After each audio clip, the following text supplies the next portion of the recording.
పాయల్ శంకర్ గారి దగ్గరికి వెళ్దాం. పాయల్ శంకర్ గారు, సరే 1 year పాలన మీద మీ పార్టీ ఆలోచన చెప్పండి.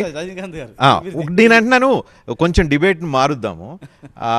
క్వశ్చన్స్ డైరెక్ట్గా కాంగ్రెస్ పార్టీకి లేకపోతే కాంగ్రెస్ ప్రభుత్వానికి మీరు నేరుగా ప్రశ్నించాలనుకుంటున్నాను మీ పార్టీ తరపు నుంచి ఏమన్నా ఉంటే ప్రశ్న డైరెక్ట్గా అండి. జగ్గారెడ్డి గారు ఆన్సర్ చెబుతారు, నా బదులు మీరేయండి questions.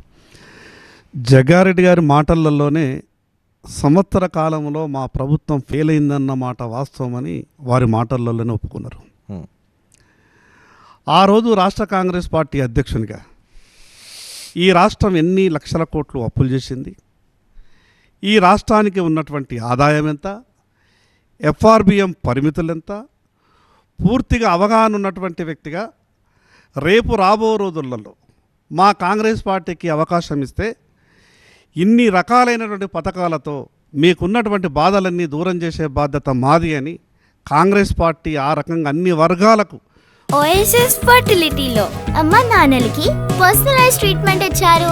In the good hands of science. Mummy daddy అవ్వాలంటే ఓఎస్ఎస్ కి కాల్ చేయండి. మాట ఇచ్చిన కారణంగా ఈ తెలంగాణలో కాంగ్రెస్ పార్టీ అధికారంలోకి వచ్చింది. వింత ఏంటంటే రాష్ట్ర ప్రజలు రాష్ట్రాన్ని 5 సంవత్సరాలు పరిపాలించమని కాంగ్రెస్ పార్టీకి అవకాశం ఇచ్చిండ్రు.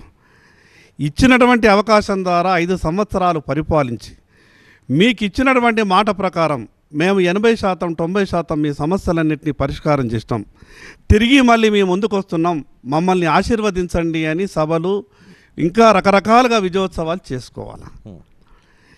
ఇచ్చినటువంటి ఏ హామీని పూర్తిగా నిలబెట్టుకోకుండా సంవత్సర కాలంలో ప్రజల్ని మళ్ళీ ఏదో మాయమాటలతో మోసం చేయాలనే విధంగా ఈరోజు విజయోత్సవాలు అనే కార్యక్రమం ఇప్పుడే తెలంగాణ రాష్ట్ర ఆర్థిక వ్యవస్థ చిన్నావన్నమై ఉంది.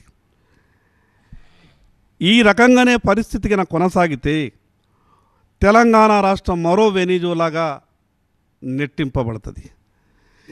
ఈరోజు 100 కోట్ల రూపాయలు ఉద్యోగస్తులకు వాళ్ళు జమ చేసుకున్నటువంటి డబ్బును తిరిగి ఇవ్వడానికి ప్రభుత్వం దగ్గర డబ్బులు లేవు.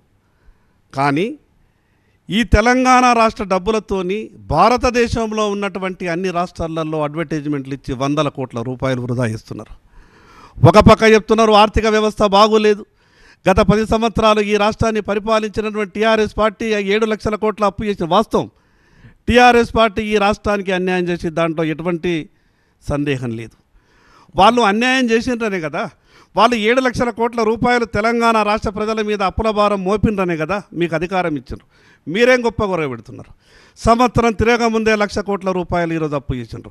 తెలంగాణ రాష్ట్రాన్ని టీఆర్ఎస్ అనే పార్టీ 10 సంవత్సరాలు ఏ రకంగానైతే 7 లక్షల కోట్లు అప్పు చేసిందో, అంటే కాంగ్రెస్ పార్టీ కూడా ఈ రాష్ట్ర ప్రజలు అధికారం కట్టబెడితే మేమేం కూడా టీఆర్ఎస్ పార్టీ కన్నా తక్కువ తీసిపోలేదు. 5 సంవత్సరాలలో వాళ్ళు 10 సంవత్సరాలలో చేసినటువంటి అప్పును మేము 5 సంవత్సరాలలో చేసి చూపెడతామనే విధంగా సంవత్సరంలో 1 లక్ష కోట్ల అప్పులు చేసిండ్రు. ఇంకా ఏమీ మొదలు కాలేదు. 1 లక్ష కోట్లు సంవత్సరంలో అప్పు చేసిండ్రు. కానీ మీరు ఇచ్చినటువంటి హామీలన్నీ కూడా నెరవేర్చాలంటే మరో 15 లక్షల కోట్ల అప్పు చేస్తే కానీ మీరు ఇచ్చినటువంటి హామీలు నెరవేరవు. ఏ సమస్య మీరు తీర్చిండ్రని ఒక్క విషయం చెప్పచ్చు. జగ్గారెడ్డి గారు మొదట మాట్లాడినటువంటి మాట అది స్వాతంత్రమా, స్వేచ్ఛనా, ముఖ్యమంత్రి కలవడమా వచ్చిందా? కొంత మార్పు వచ్చింది. ఏ మాటకు ఆ మాట సాటిస్ఫాక్టరీ ఉందా? ప్రజల్లో సాటిస్ఫై అవుతున్నారు? ఒక విషయం నేను మొదటి మాటకు చెప్తా ఉన్నా, కనీసం కలిసే అవకాశం ఇచ్చింది. నేను ఆ మాటకు లేదన్న. కానీ కేవలం కలిస్తేనే సరిపోతుంది అంటే అది పరిపాలన కాదు.